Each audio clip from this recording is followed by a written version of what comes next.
Hi, everyone. I know I see a lot of names that I recognize, but for those of you who don't know me, my name is Sean Elo-Rivera. I am your council member, and it's great to see so many of you here this morning on a Saturday morning, 9 a.m. Nice and bright and early to join us. I want to say thank you to Mayor Gloria and his team, especially Stephanie, who planned the event and is our MC today. Stephanie, thank you for all your work. The mayor's office, just so y'all know, has planned and conducted 9 of these.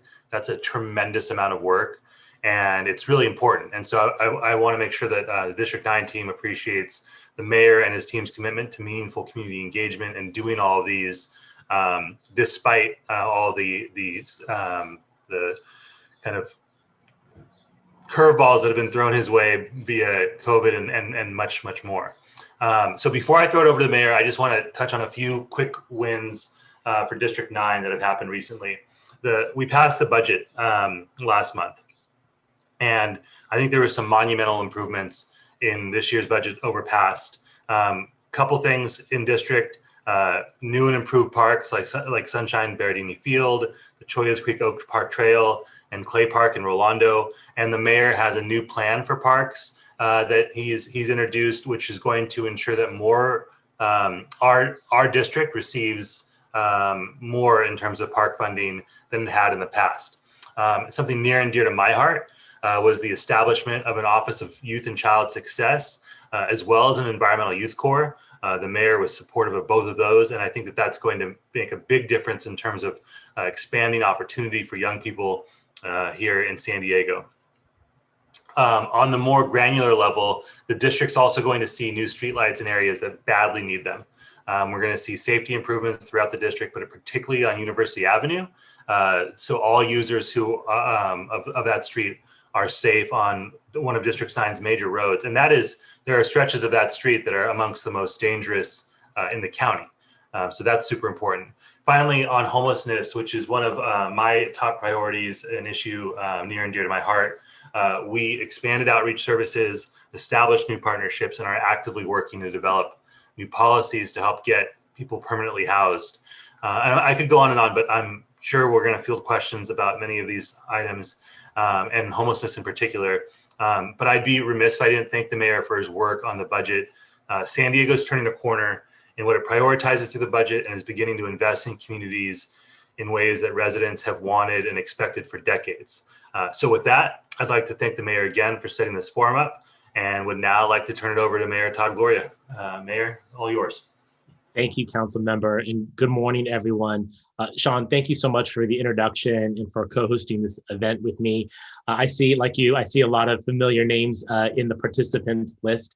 And what I would say is that probably good friends like Maria Cortez and Russ Connolly have long gone to town hall meetings with mayors or council members, but never together. And this is an effort of really trying to bring our city together and not having you to have to say, or not having me to say, well, go ask your council member, or for Sean to say, go ask the mayor. You have us both here at the same time. And this is an effort to try and be more transparent, more accessible, and hopefully more impactful for the communities of District 9 and really every neighborhood in our city. And Sean, I appreciate your partnership in governing this great city of ours. We're the 8th largest city in the country. We have a lot of challenges in front of us, and it takes the coordinated effort of the executive and legislative branches to get stuff done for people. And sir, as you mentioned, these are a heck of a time to be in public office. I would note that we both won the primary election before the pandemic. And so here we are. And we thankfully have some progress that we can report upon, but we still have a whole lot more work to do. And I'd like to take a few minutes to brief you on a couple of things that I think are important to sort of level set and where we are as a city. And then we'll get to our panelist questions, submitted questions, live questions, hopefully get to as many as possible. And so not to give short shift to some of these big issues, but to definitely do the part of Sean and I's job that I think is very important, which is educating our constituency. You all give us the opportunity to do these jobs full time. So we dedicate more than our 8 to 5, Monday through Friday to this work. And so allow us to maybe share a couple of things that are important. I overlooked mentioning that I believe the council member was out at a cleanup already this morning. So rest assured, D9, you are getting your money's worth out of Sean Elo-Rivera and his staff. So in terms of what's going on at City Hall, there's been nothing more consuming of our time and attention in the 6+ months that Sean and I have been in office than the pandemic. This is where I say that the progress we have made as a community is remarkable. The level of vaccination and that has occurred in our community has really allowed us to reopen many of the things that we care deeply about with more progress in the days and months ahead. Reopening things like our libraries, many of which reopened this past week, with more to come. Our rec centers and our parks, which are opening, a number of things that are going in the right direction. Our schools are slated for full instruction resumption in September, which is a good thing. And so a lot of this is occurring. Probably the one that the council member and I are the most excited about is the elimination of social distancing in our homeless shelters, which means hundreds of additional beds that become available for use by San Diegans who are unsheltered. While many of us have focused on the pandemic, our homelessness crisis has continued throughout the pandemic, and it has the risk of becoming worse because of the various housing impacts that the pandemic has caused. The fact that we could bring so many beds online earlier this month means that we should be able to see a modest reduction in on-street homelessness. And of course, we have a lot more work to do there. I'll get there in a moment. That said, before I transition off of this, I want to point out that while many in San Diego have gotten the vaccination, many have not still. And as your mayor, I plead with you, get vaccinated. It is the quickest way that we can get back to normalcy. I understand that there are hesitation. I understand there's questions and concerns. We have a ton of information on the city and the county's websites, as well as where you can go to get the vaccine for free without an appointment. Many of those pop-up locations are in Council District 9. And so whatever reason you may not have gotten there yet, if it's inconvenient, I guarantee you there's a convenient way to get a vaccine today if you need it. And again, the quickest way you can get, quicker you get it, the quicker we can get back to some sort of normalcy where we were back in March of 2020. So like many of you, many San Diegans' financial lives were impacted by the pandemic. The city is no different. The council member was talking about the budget that we just passed. I will tell you that budget would have been dramatically different if it wasn't for the passage of the American Rescue Plan. This is where I want to give a shout out to President Biden, Vice President Harris, and the members of our congressional delegation, in particular, Congressmember Sarah Jacobs, who voted to support the American Rescue Plan. That particular bill sent the city roughly $300 million, which is roughly the size of the budget deficit we were experiencing when you combine last year, the current fiscal year, and our projected one for the next fiscal year. This is a way of saying that without these federal dollars, we would be seriously reducing neighborhood services.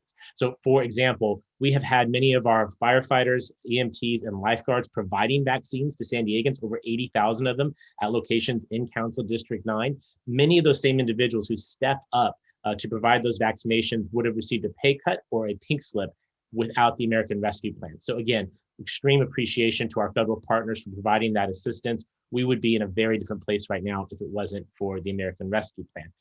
In addition to those dollars that we receive, we've been able to make strategic investments in places where we believe will help with the recovery of our economy. That includes $10 million in assistance grants for small local businesses and nonprofits.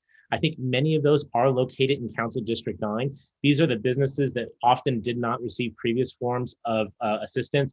Maybe the PPP process was too complicated. Maybe they didn't act swiftly enough for past grant programs. And so these dollars that are made available, again, because the rescue plan will be going out, we're a part of the approved budget and will be going out soon. I encourage any of you who may be impacted or know folks who are to keep an eye on the city's business development office to make sure that you understand when the time comes to apply for those dollars. This is in partnership with the San Diego Foundation. They're giving us $2 million additional dollars, so a total grant package of $12 million. And we believe that this will go a long way to helping folks as they try and get out of the pandemic. We've also made small investments in expanding digital access. Councilmember and I were at the City Heights Library not long ago announcing our SD Access for All program. We're providing more laptops, more hotspots, and more free public Wi-Fi at places like our city's recreation centers. Shout out to the San Diego Parks Foundation who are helping us to do that work as well. This is all a means of understanding that the pandemic has been deeply impactful to all of us. And one of the ways we've mitigated that is through digital access, like what we're experiencing right now, recognizing many don't have that access. And this is one of the ways the city can partner with that and make sure that kids have access to education. You have opportunities to Zoom, get job interviews, et cetera. So be on the lookout for that. There are many other things that we'll get to, but I want to cut that part off just to make sure we have plenty of time for questions. The last thing I want to do is just give you an idea of what's on the horizon. Many times we hear folks, I didn't hear about this. I didn't know this was occurring. I guarantee you, if you watch the city's website, you'll see much of this information. But here's an opportunity to maybe bookmark a couple things for you all to pay attention to.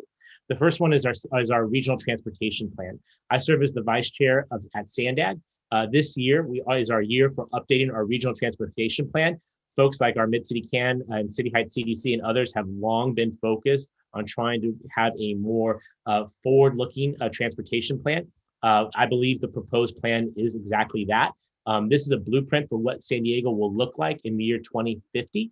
And I believe that it will be one that is much more multimodal, meaning to say that you have more than one choice from getting from A to B, which is currently your car. And then by 2050, you would have viable options for biking, walking safely, taking mass transit that's convenient and affordable. And some of that would come before 2050, but you recognize that it's a 30-year plan. So anyway, be on the lookout for that information. We are expected to vote. The draft of the regional transportation plan is out now.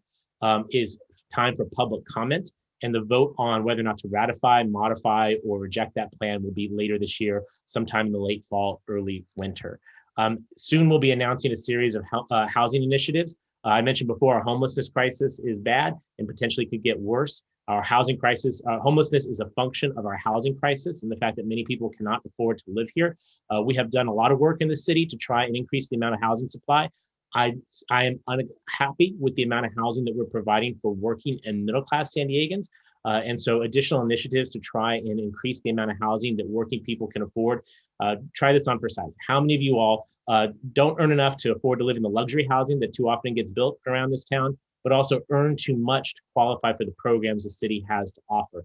That middle spot is where most San Diegans are, and we don't have enough housing for them. We're trying to develop policies and initiatives that would try and encourage development in that middle income space. Look out for later this month for an announcement of those initiatives, again, for public input as the process goes forward for council consideration. Two more quick things. One, the council member already mentioned our Parks Master Plan. Our current Parks Master Plan is about 65 years old, which is to say that it does not match the needs of a city of our size where we are today. And so we need a new Parks Master Plan. This plan is inclusive of doing things like making the Chollas Creek a regional regional park with all the benefits that come with that. Chollas Creek is the only regional watershed that is not a regional park.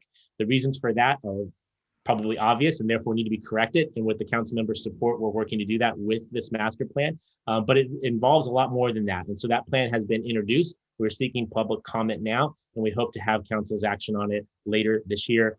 And the last is the Climate Action Plan 2.0. Many of you may remember in 2015, the city adopted one of the most ambitious climate action plans in the nation. And we're looking to make sure that we continue in that vanguard position. And so this is an update of the five-year-old plan. The plan was always anticipated to be updated every 5 years as we take in new information, new science, et cetera. And so this is an opportunity to make sure that we stay on that cutting edge, to do things like reach our 100% renewable energy goal, to make sure that we can transition more folks to be able to have choices when it comes to transportation, that we can have folks live closer to where they actually work, all in the furtherance of trying to address really hot days like the ones we've been experiencing recently.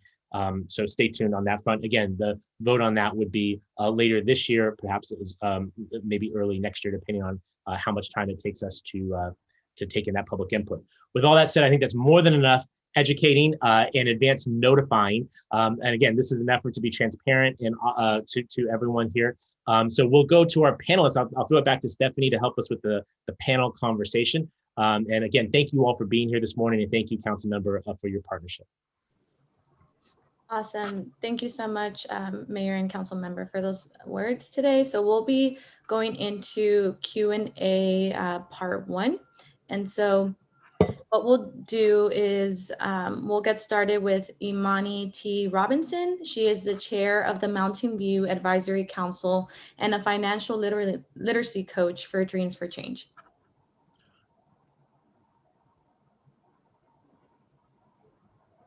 I keep chasing my face and I can't unmute myself. I'm excited to be here. Thank you, Mayor, for putting this together and Sean Elo-Rivera, you have been very supportive of our community. I've had several meetings with you, and I'm really excited about that. I am the chair of Mountain View Advisory Council, definitely one of the more neglected parks in San Diego. And as tragic as what we have been going through, the pandemic really has put light on deficiencies in our city, and I'm just excited that this has created an opportunity to really make things better and more equitable for everyone.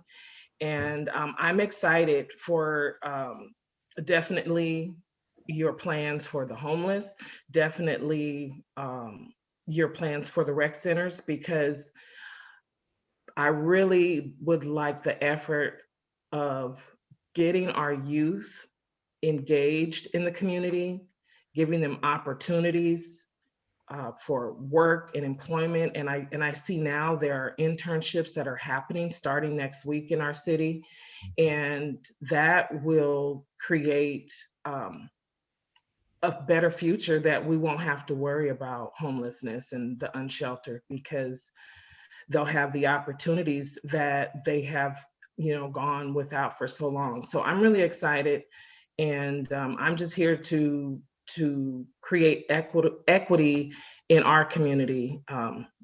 Just like every other beautiful park, I want ours to be just as vibrant and beautiful and clean and full of events, fundraisers, so that we can take care of our park, not just going into the city pocket, but actually the community sharing the cost by celebrating our community. Amani, I appreciate those comments. There was a lot in there. Let me try. That's okay. The council member and I are good at multitasking. Let me just appreciate your comments about equity. And I know that there are a few champions better of that issue more than Councilmember Elo-Rivera. As you may know, we just hired our city's first chief equity officer. Her name is Kim Desmond. We've recruited her from the city of Denver, where she's created their Office of Equity, and she'll be starting here next month at the city of San Diego to have an initiative owner in the city that really looks at those inequities. And you mentioned the parks, which is a great, I think, test case of that inequity. I think for those of you who get around the city, you see that we are one city, but we have two park systems. Parks that are often in our older, neglected communities, and they look old and neglected, as opposed to the newer and more expansive parks in other parts of the city that are well-resourced, well-programmed. And we're trying, through the Parks Master Plan, that update to that 65-year-old plan, to try and infuse equity into that plan in order to make sure that more of our parks are of the caliber and quality that we as San Diegans would expect them to be. And so the Office of Race and Equity, with our Chief Equity Officer, will be the initiative owner to sort of look at all of these policies and make sure that we're working in the right direction, that you don't have a Choyas Creek being the only regional watershed that doesn't share the designation of regional park and the benefits that come with it. Don't have one city, two park systems, so on and so forth. This takes leaders like the council member to help us make sure he's asking those questions and saying, how does this drive down disparities in our communities? When you see things like the pay equity study that I recently published that really shows that we compensate city employees differently based on their gender and their race, you recognize why these have been long-standing systemic issues, and undoing them will take some time, but we're committed to doing that work. And we believe that by doing so, we create a city that works better for all of us. The last thing I would say is that you mentioned the summer internships for kids. And I want the councilman to go deeper in that. He really has been a leader when it comes to youth involvement at City Hall. But this really speaks to trying to address problems before they develop. Children are not problems to be solved, but the way that we support or don't support them often creates problems later in life. And while historically, I think you've heard city leaders say, kids, schools, not our problem. That's what we have in a separate elected school board. I don't think you'll certainly never hear that from me. I don't believe you'll ever hear that from the council member. We recognize that we're in partnership with our school board members, and that if we can work together, taking our summer programming at our rec centers, marrying it with the school district's summer school program, and really making sure that our kids have the best summer possible after the worst year ever. That's an example of trying to have better outcomes and diffusing problems before they start. And again, a lot of that is credit to Sean and what he's been trying to do through our Office of Youth and Children and Youth empowerment, some of these paid summer internships, as well as summer jobs, et cetera. So Sean, I don't know if you want to go into more of what Imani brought up, but a lot in there, Imani. Hopefully I covered some of the ground that you were looking for. Yeah, thank you, Mayor. Just really quickly, Imani, I know you're a big champion for young people as well. And the mayor said something that was really, really important there. And it's a shift in culture and approach in terms of young people. That, as someone who worked with youth, advocating for youth, I cannot tell you how often we heard, or just kind of almost like a look of like, why are you talking to the city about kid stuff, about youth stuff, right? That's the school district. And it's not just the school district. And the mayor's making that point is super important. And so there's two things just to kind of build on what he was saying. There's the immediate steps like the internship program this summer and giving young folks a chance to participate in recreational opportunities and just get out there and play. That's going to be really, really important in the immediate, right? And that is just so we are all clear about it.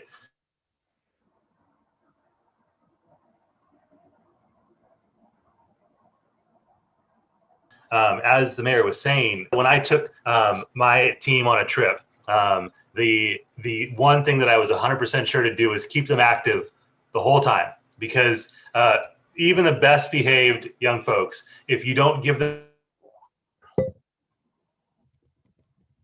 stuff to do, they're going to find something. So that there's that immediate step, and then there's these like structural changes, right? Like putting the Office of Child and Youth Success in place, so that there's someone in the office there's someone in the city doing exactly what the mayor just said about racial justice and equity, right? Which is saying, hey, look over here. What about the kids? These are the impacts that this decision that you're planning on making could have on children, youth, and families in our city, whether that means childcare all the way up through high school, and then building a pipeline into careers, meaningful careers for our young folks in this community. So I could talk about that all day.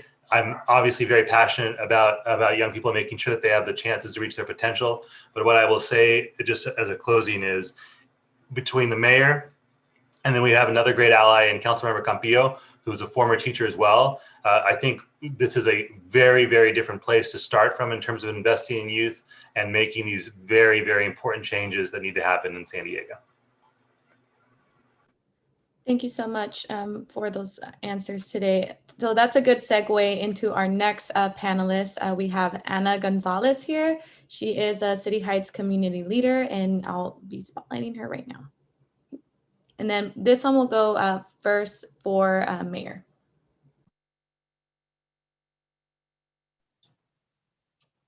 Hi, good morning, everyone. My name is Ana Gonzalez. I have a very busy morning, but I didn't want to miss the opportunity to be here.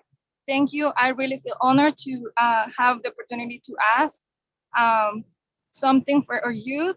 Today, I am in the vaccination event with Fern Street Circus. So we are supporting the vaccinations today. So if anyone didn't have their second dose, we are having today from 9 to 1 p.m.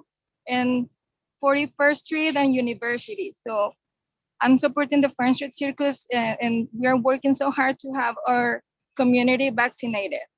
So my question is, many parents in our district are seeing the firsthand on our children and youth with summer in the horizon. I would like to ask, what are some plans for our council member and our mayor to make sure we have equitable and impactful recreational programming for our district's youth to go beyond? Anna, thank you so much for joining us, particularly remotely. That is a community leader right there, to be participating in a town hall meeting while simultaneously helping our community get vaccinated. Anna, You represent the best of our city. Thank you for what you do. And thank you for that important question. I think it dovetails nicely with Amani's question, because this has been a concern that I've had, that I know the council members had, many of you have contacted our office about. COVID has had an unfortunate impact on everybody, right? But our children particularly, and I think we should be focused on the children. And that is what we've tried to do with this year's city budget. Again, with appreciation to our federal partners who sent us all those millions of dollars, we are able to make sure that not only do we keep certain service levels the same, but we can make strategic investments to do more. And so that's what we're calling our Come Play Outside campaign of summer programming, which is a part of our overall Summer for All of Us initiative. So the council member was talking about some of the other Summer for All of Us initiatives, those paid internships, those connected career investments. We took the city's summer jobs initiatives for young people and took it from $250,000 to over $1 million. Hundreds of jobs available for young people who can go earn some money, help support themselves and their families, learn some skill sets. But to your question about recreational programming and planning, Come Play Outside is an initiative of the cities. We have funding, thank you to the County of San Diego and to Price Charities. You're in City Heights, you know how important Price is to our community. The three of us together, City, County, and Price, and also the San Diego Parks Foundation, we've been able to pull together a bunch of money in order to make sure that 21 of our rec centers and aquatic centers have robust summer programming. So I'm talking about things like teen nights and movie nights and adventure camps and aquatic programming, all of this stuff free, right? And so that one of the reasons we want to invest in our rec centers, many families have the ability and the privilege to send their kids to summer camps, but we know that those have waiting lists and enrollment fees and require some advanced planning. A rec center that's open, that's accessible, is the quickest and easiest way to make sure that kids are cared for this summer. And so this budget includes the dollars for Come Play Outside with the partnership of those other organizations. So we can do things like at Colina del Sol Park, at Park de la Cruz, at the City Heights Rec Center that we would not have been able to do otherwise. All of it coming from where you came from, Anna. The COVID-19 has had an impact on all of us, our kids especially. I want our kids to go back to school this summer, having had the best summer possible, to try and make up for some of the deficiencies that they've had for the year before. And that's what Summer Come Play Outside is about. I'm hoping my team has put Come Play Outside a link in the chat so that all of you can find your way to it and find the other programs that we're offering. Again, these are focused in our underserved communities, but are available across the city. And I hope you all will check them out. Councilmember, did you have anything to add to that? Not too much. I just a big thank you to Anna. Anna, great to see you, my friend. I really appreciate what you're out there doing today.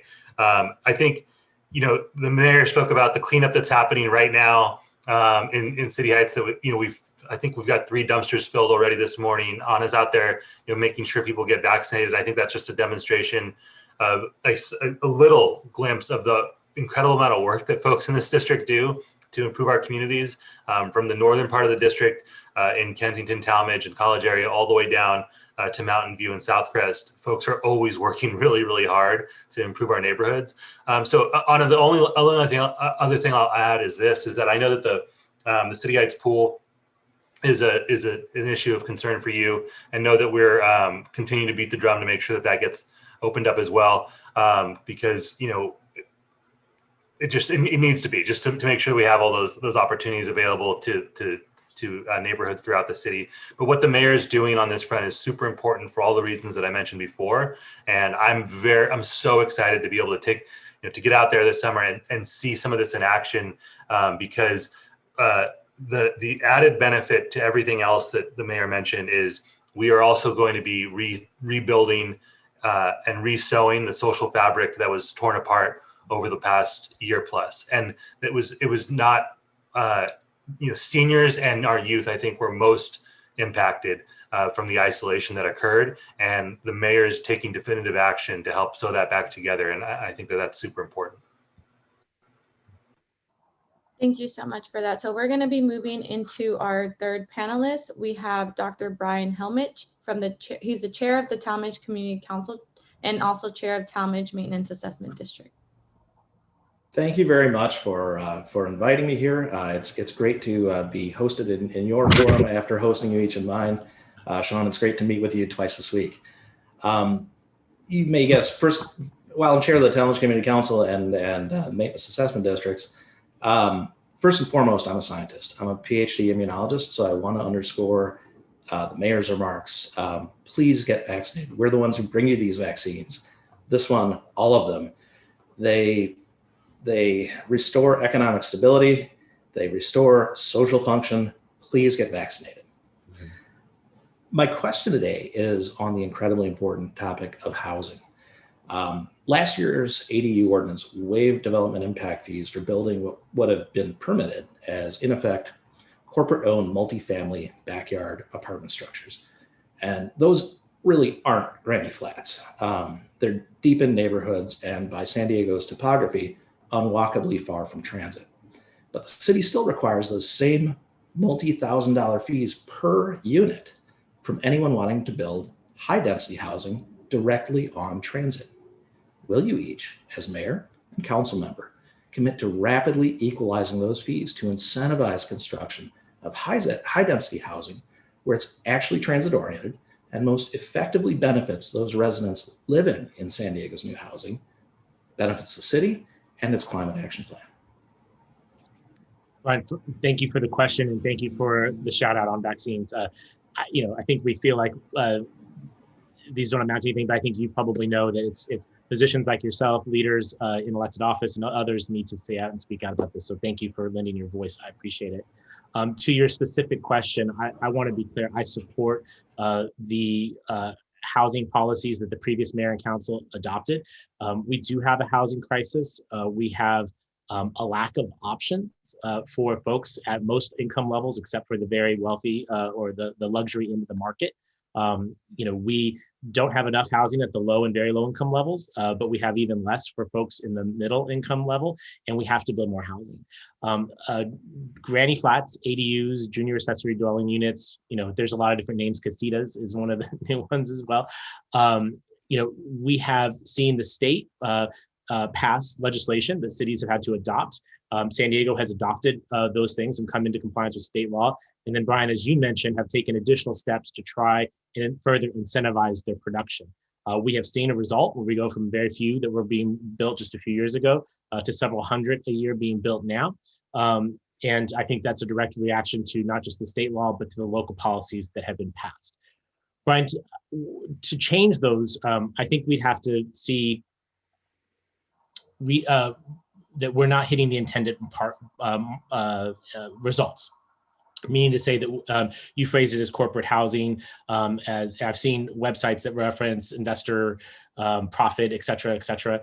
And if we determine that we are missing the mark in terms of our policy objectives, then we should change the policy.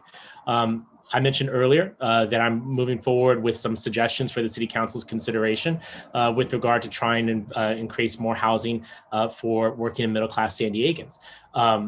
Again, if we don't hit those policy targets, or that we can make some modifications. But that said, Brian, I have to say that throughout my many years in public office, and I've appreciated the opportunity to represent your community for many, many years now. This is difficult stuff. When we were proposing housing on El Cajon Boulevard, on Adams Avenue, there were many opponents to those housing developments. And now that it's accessory dwelling units, there are many opponents to that housing development. And the human misery that you're seeing of the thousands of our fellow neighbors who live on our streets, to the folks who are doubled and tripled up into small apartments, or increasingly to our children who are choosing to move somewhere else because they can't afford to buy a home here, don't see a future for themselves here, and therefore take their talents, the talents that we as taxpayers invested in them through our public school system and through our amazing universities. We'll be the natural losers of that. So I appreciate the spirit in which the question was asked. I hope you're hearing from me a willingness to always have an open door and to commit to making sure that we hit the goals of our policies, which is, in the case of the ADU, conformance with state law, incentivizing the production of non-subsidized housing that is more attainable to working and low-income folks. If we're missing those marks, we can make some modifications. But overall, we have to build a lot more housing. We are going to publish some numbers in the coming weeks that show what we've been able to do the last couple of years. And we have done more than we've done in a long time. And we're still far from our state mandated targets. And so when you recognize that those state mandated targets now come with real penalties, if we don't meet our intended targets, then you recognize why we have to deal with state regulators who are going to enforce upon us and neighborhood opposition. And we have to find a common middle ground. And again, that's why I appreciate the spirit of your question, as well as many of the well-intentioned folks who I've seen in the comment section. I know that you guys care about your neighborhoods. I'm not for building anything anywhere. But in the case of state law that says you must permit these things within a half mile of high quality public transit, that does necessarily encompass large portions of Talmadge. And that is not a modification that the council member or I get to make. That would be something that would have to be changed at state law level. Council member, is there anything you want to add to that? Thank you, Mayor. Brian, thanks for the question. And you and the neighborhood's engagement on the topic. We met just a couple days ago, and I think we had a good conversation, a productive conversation. So as I mentioned then, I don't think that waiving the fees for ADUs disincentivizes the construction of housing units on major corridors, because I think we're talking about different developers. So we have to do multiple things at once here, as the mayor was saying. That being said, and I think the mayor was saying this as well, is we also want to make sure that we're actually getting what we intended to get from policies that were passed, right? And so as I've told you all, I'm certainly very interested in hearing about your concerns about unintended consequences, and then trying to mitigate the potential negative impacts. And the mayor and I've had some preliminary conversations about what some of those unintended consequences may be, and modifications that might be able to further encourage what we actually want and discourage some of what we don't. The important point here, though, I think is what the mayor was saying, that we recognize that change is challenging, that changes in your neighborhood or in your backyard, right next to your backyard, are extra challenging. And so that's why our office is so committed to making sure that we have these conversations about hearing what the concerns are and trying to have factual conversations about ways to mitigate those impacts. I think we're going to get to a good place on this, and I think that we are taking important steps in the right direction. I understand that there's a lot of concerns. I also will say, and Brian, you and I talked about this, there is some misinformation out there. Unfortunately, there's been some disinformation out there as well. And when that's happening, it muddies the waters and makes it a little more difficult for us to have the sort of productive conversations that we need to actually ensure that we're getting to solutions. So again, I appreciate your advocacy on this. As you know, Julio and Maya and our whole team is super committed to continuing the conversation to see if we can find solutions to the potential problems that you see. And then one last point, you will not find someone more opposed to handouts for big corporate developers than I am. I don't think anyone on the big corporate side would say that I'm their champion here, or the mayor. And so we hear you, right? We hear that there's some concerns here, and just know that our minds are working to figure out the potential solutions here. You see me laughing because I know it's very true, council member. Yeah, I mean, I'm certainly not on their Christmas card list. I know that. All righty, thank you so much to both of you. So we will be moving on to our next panelist question. We have Kara Camden. She is an independent elementary program coordinator from Rolando Village. And so this question will be for you, council member. Hi, good morning. Thank you so much for having me here today. And I want to give a special shout out to Marianne Osman, Maya Rosas, and Stephanie Estrada. I know you guys are the front line for the communications with community members, and you guys take a lot of that intense emotion that we bring to you. And I want to thank you for great communications on all the issues that have come up for Rolando Village. And today I wanted to highlight that in recent years, our neighboring schools, Language Academy, Harriet Tubman, Rolando Park Elementary, have all seen major facilities upgrades, including new fields, new tracks, new playground equipment. And I'm curious why Clay Elementary, the lowest income school in our area, has not seen similar capital improvements in the same time frame. I'm really thankful to see that there's money that's been allocated in the recent budget to Clay Park. I'm so thrilled to see that. And I'm wondering what you will do to keep the focus also on the joint use field and Clay Elementary, where I feel it will benefit the underserved most. Thank you. Mayor, did you want me to take a? No. Yeah. Oh, yeah. Could you? Yeah. It's very D9 specific. Yeah, for sure. Thank you, Kara, for the question. As you know, as we said before, the mayor and I are stepping into a situation where the city had essentially ceded responsibility for supporting young San Diegans to the school district, and not necessarily seeing that as a partnership. And so, there's that aspect of changing that dynamic, and the mayor, whether it's with the school district, the county, the state, or the federal government, we have someone who's got real relationships with with folks, and I think that that's going to be super important here. But specifically to this point, one thing that that we noticed, and Councilmember Moreno brought this up during the budget process, is why it seems there's a lack of joint use recreational facilities between Unified and the city in the areas south of Interstate 8. And so our team is looking into that now, and we're hoping to increase recreational opportunities through those school facilities, and formalizing those joint use facilities can help identify and fund some of the necessary improvements. And just to kind of bring back a point from earlier before, when that Office of Youth and Child Success gets up and running, I think that office, which is going to act as a hub for various efforts and institutions that focus on young people, having that central hub within the city is going to be really important for ensuring that the information comes together in a coherent way and can be moved forward to the mayor and the city council in a way that is actionable, and hopefully facilitate according investments. So as for Clay Elementary, we'll work on getting you an answer. As you know, Marianne is incredibly engaged in your neighborhood, working super, super hard to ensure that Rolando gets what you all need and deserve. And so hopefully that partially answers your question, and then we're going to keep working to get you more specifics as time comes. And Kara, I appreciate that specific D9 question. That's precisely why we're here together. And I would just make sure, I think you do know, because you gave her a shout out, and thank you for acknowledging the staff. Stephanie Estrada from my team is our Council District 9 representative. She's, in addition to hosting great webinars, she's in our office every day working on behalf of D9. So please be in touch with her. And also a shout out to Rita Fernandez from my team, who's doing the interpretation. Those of you who've known me many years know that I talk way too fast. And so I recognize it's hard for translation.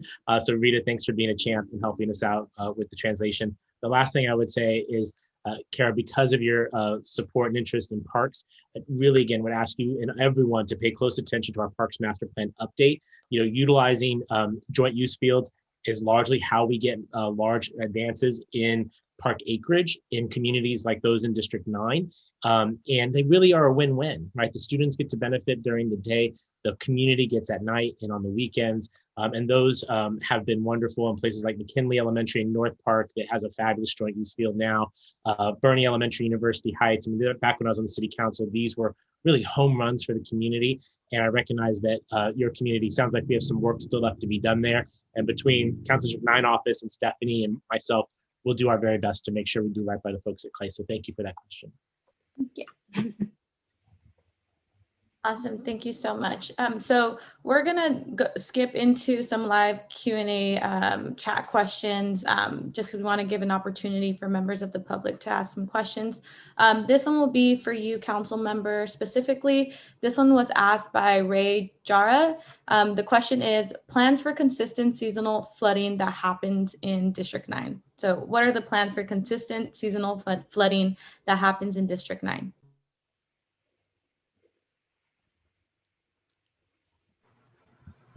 Mayor, do you want to take a quick stab at some of the recommendations you're making in terms of investments to address stormwater and other issues? Well, I can. I'm thinking you may know what he's referring to specifically, but yeah, I mean, what seasonal flooding is also known as stormwater. I always sort of observe we have this massive department with a lot of employees and we spend a lot of money, but I'm not sure anyone ever really knows what stormwater is. That is the urban runoff. It's the stuff you see in the gutters. And we do have flooding. I think probably where most San Diegans understand this is Fashion Valley, right? And every winter we see it and you can't drive through that street and there you are, but this is true across the city. And so the council member is referring to a neighborhood infrastructure bond that I'm presenting to the city council soon that includes a whole lot of stormwater funding to try and address these very narrow issues. I'll tell you, actually outside that window right there is the channel that runs alongside Washington Street. It gets backed up frequently. It was recently repaired, had nothing to do with me being there. But it will mean that I'm not worried about my car getting flooded when the rainy season, God willing, it comes. Right now, we wish it were raining, right? Point is, this is massive. This infrastructure bond that I'm referring to will help take care of a number, like literally dozens and dozens and dozens in every council district. But even then, it won't be enough. And Councilmember Elo-Rivera leads the city's environment committee, where we're having a very enormous discussion about stormwater and how we're trying to tackle this in a more comprehensive way. That is complicated. That could be a whole Zoom by itself. Show of hands who wants to talk about stormwater for an hour or two. But council members having some items at his committee where you can see, back to maybe Brian's question, I like a person who likes numbers and whatnot. You can see the size of the deficit in terms of what we need to do to create projects to fix seasonal flooding, and what it would take to pay for that, and what are some options, and what does the general public think about those options. Those will be heard.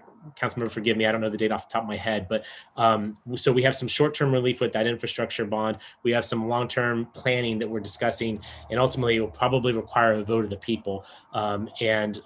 We are, as a part of an audit, responding to the demand to actually take some sort of affirmative action on this.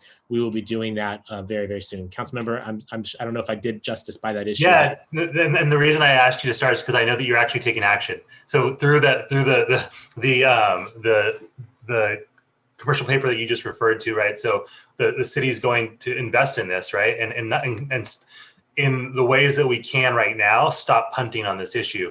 The question that was asked, we have parts of District 9, particularly in the southern part of the city. And actually, I know that this happens in Talmadge as well, where the people who live in the neighborhoods can point to the exact spot that they know will flood every time there's any sort of rain, right? And in parts of our district, that flooding results in property damage and really, really significant impacts on life and safety on a fairly regular basis. And so know that that's on our radar, and we're going to continue to push for that. There's been a lot of comments in the chat as this conversation's happening.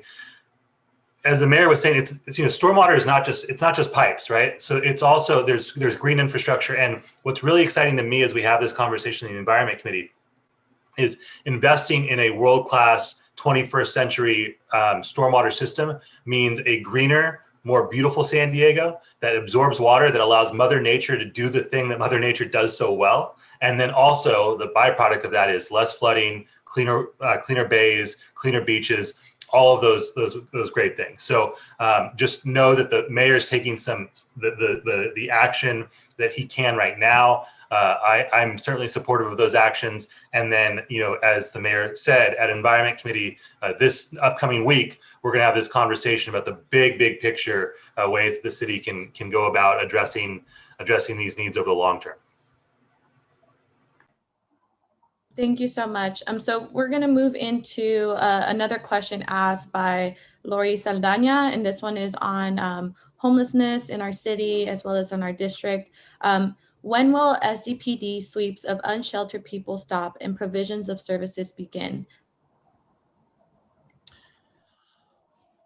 Well, I think the former assembly member, and hello, Lori, thank you for joining us this morning, is well aware of the efforts we're making. Because you were with the council member and I just a few days ago when we launched our intensive outreach campaign for our unsheltered neighbors in downtown San Diego. As was mentioned earlier at the beginning of my comments, the pandemic has impacted our unsheltered population. Enforcing social distancing in our shelters has limited the capacity at many of those locations, meaning many beds going unused. We've also not had the ability to do many things, enforcing various laws, et cetera, during the course of the pandemic. With regard to the cleanups that you're referring to, I'll remind everyone that we had a hepatitis A outbreak in 2017 that killed 20 homeless people and infected over 500 San Diegans.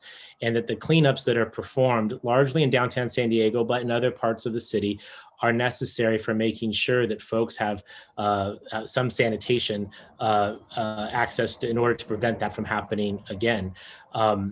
We continue to utilize all of our services to try and provide homeless outreach. With the council members' support, earlier this year, we launched the first citywide non-law enforcement related homeless outreach team, utilizing PATH, or People Assisting the Homeless, a local nonprofit organization.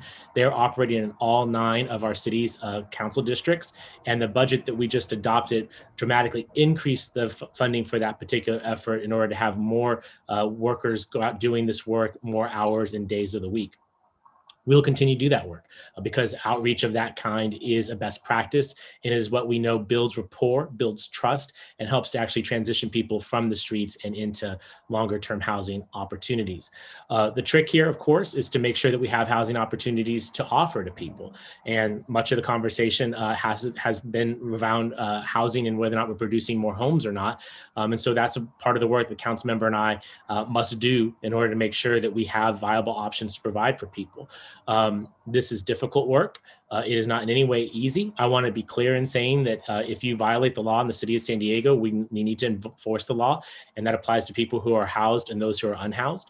But what we don't want to have is our homeless outreach solely performed by the police department. We want to have non-law enforcement, human-centered, trauma-informed, housing-focused homeless outreach.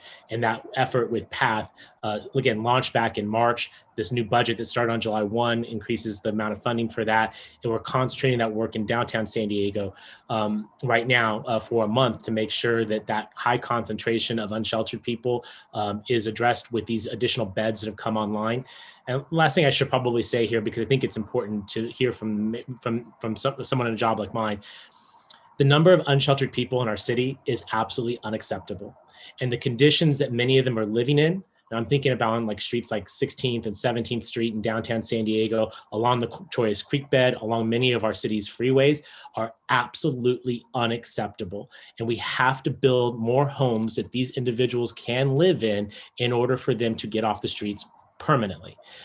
In the meantime, we have to have efforts like the homeless outreach teams that I described to address them, and we have to do the cleanups to make sure that we do not have a repeat of 2017 where 20 people died. That was an embarrassment for our city. And I'm very concerned that because of the lack of access to beds that we've had over the course of the pandemic, that something like that could happen again. And the use of our cleanups, along with these homeless outreach teams and this concentrated effort in downtown San Diego, is an attempt to try and repair the damage that has been done because of COVID-19. And this again is where I join the council member and Brian and others in saying, please get vaccinated. It's not just for yourself, it's for all of us. If you're frustrated about the homeless situation in our city and yet you haven't gotten vaccinated, you are actually contributing to the problem, because we have to be able to control the virus in order to have all of the city's homeless housing opportunities available for use by unsheltered people.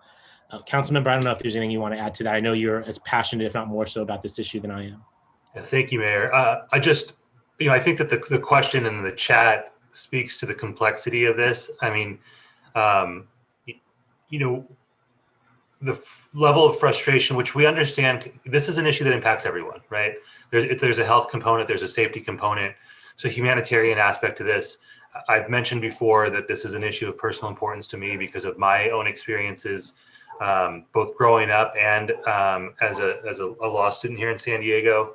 And what I will say is this, is that there's nothing that bothers me more as a council member than knowing that I'm one of the council members, one of the elected leaders responsible for a city where there are thousands of people out on the streets. And what makes me feel somewhat better is knowing that the mayor is equally unaccepting of that. The approach before, and I'll say it was to push it into places where it was less inconvenient. That wasn't a solution. it was a game of it really was a game of cat and mouse, and that's not a way to solve homelessness. And the mayor has put out a goal of actually solving chronic homelessness, and that I think needs to be applauded, because before, oftentimes the idea of solving homelessness, even that was derided. And the mayor has walked out onto a limb to a certain extent by even setting that goal. And I appreciate that, because I think that should be the goal. As a society, we shouldn't be okay with people being unsheltered, and for the variety of reasons that people end up there. And so this is super complex. We could spend far more than just an hour talking about this issue, but know that the District 9 office, the mayor, and I know, just having heard other council members speak to this council is committed to doing this, and doing it in real and sustainable ways. My final point is, just this morning I mentioned we're doing cleanups. There's one in City Heights, and Heidi from my team, in setting up one of the sites, there was a gentleman asleep under a portion of the park, and she reached out to him and mentioned that some of the neighbors are very frustrated that he's there. They're no longer bringing their kids. And they had a conversation. She asked what he could use, and he asked for a hygiene kit. He actually said that his parents live very close to there, and that's heartbreaking in its own way. But it starts with conversations like that. It doesn't, that is how we solve this. It's a one conversation at a time.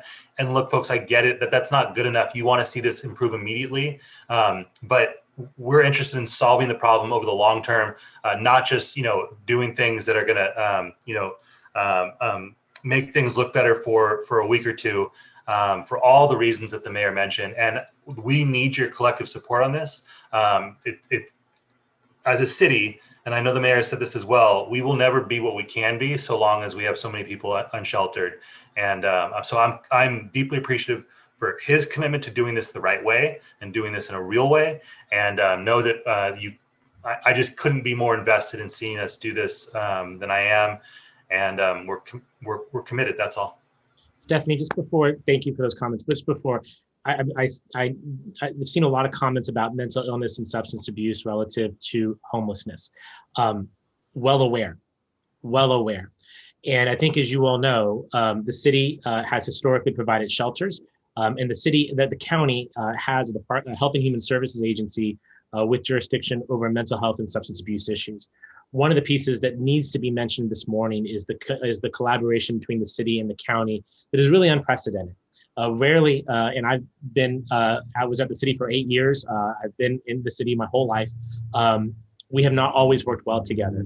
Under the leadership of Chairman Nathan Fletcher, the city and the county are aligning our efforts to try and work together on this issue. Housing alone does not solve homelessness. I mean, it certainly addresses it immediately, but keeping people housed long-term is the need of the services. And that's really where the county has the competency and the workers that are there. We've put $10 million in the city's budget to address some of these more acute homelessness needs. The county's put in $85 million, and we're working collaboratively to try and blend those dollars and focus them on the extreme mental illness and substance abuse issues that, frankly, those folks do well in shelter environments and often cannot be successful in permanent housing without a lot of preliminary work. We are working together in this regard. This is something that has not happened before, but it is happening now. So I recognize the importance of addiction and mental illness that is a part of this issue. And much like the answer to, I think it was Amani's question perhaps before, of saying that schools are the school board's issue and not our problem, you don't hear the council member or I saying we don't do mental illness or substance abuse issues. What we're saying is we're going to work collaboratively with our fellow elected officials to drive change on this issue. I will say this is the hardest issue that there's out there. It is the most complex. Every individual homeless person's path to homelessness is unique and different. And it means a policy, which is in our city designed to impact 1.5 million people. It is difficult to align public policy with the individual ways that someone becomes homeless, but we can certainly do better. And that's what we are driving to do now. And I appreciate the passion on this issue, because and this is true at all of our district Meet Your Mayors This has been probably the biggest issue, and that says a lot in a time of pandemic, in a time of economic recession, that people are saying homelessness is what they want to see the most change on. That says to me that we should continue to persist in these efforts of bringing down federal dollars and state dollars, work with our county partners, work with other cities. We are one of 18 cities in the county. Everyone has homeless problems. Lemon Grove does, La Mesa does, Chula Vista does, National City does. We have to work together. That's what we're working to do now. Mayor, if I can just add one really quick thing to add on, there's also preventing the problem from getting worse. And this mayor and council has done, I think, taken unprecedented steps to ensure that the homelessness crisis doesn't grow even worse through preventing evictions to the extent possible. We've taken definitive policy action to do that. And then the tens and tens of millions of dollars that we've committed to emergency rental relief. And folks, as bad as it is out there, absent those dollars being committed to emergency rental relief, it could be much worse. The number one driver that we've heard from folks who have never said this in the past, at least to me, they're seeing the increase in homelessness is evictions. And so just know that these things go hand in hand, and the city is taking definitive action to the extent that we can to keep this from getting even worse. And I just want to make sure you all know that as well.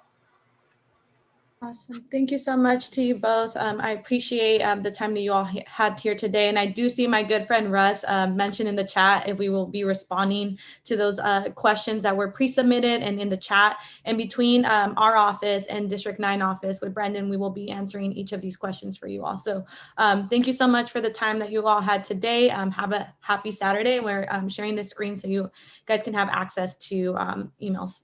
Thank you so much. Stephanie, thank you. Thank you, council member. Thank you all for being here this morning. Take a screenshot of this screen here, guys. Make sure you have the contact info for the D9 office and my team. Appreciate everyone's time this morning. And we'll make sure that we get back to many of the questions that were put in the chat. Everyone have a great day. And council member, again, thank you for your participation. Thank you, Mayor.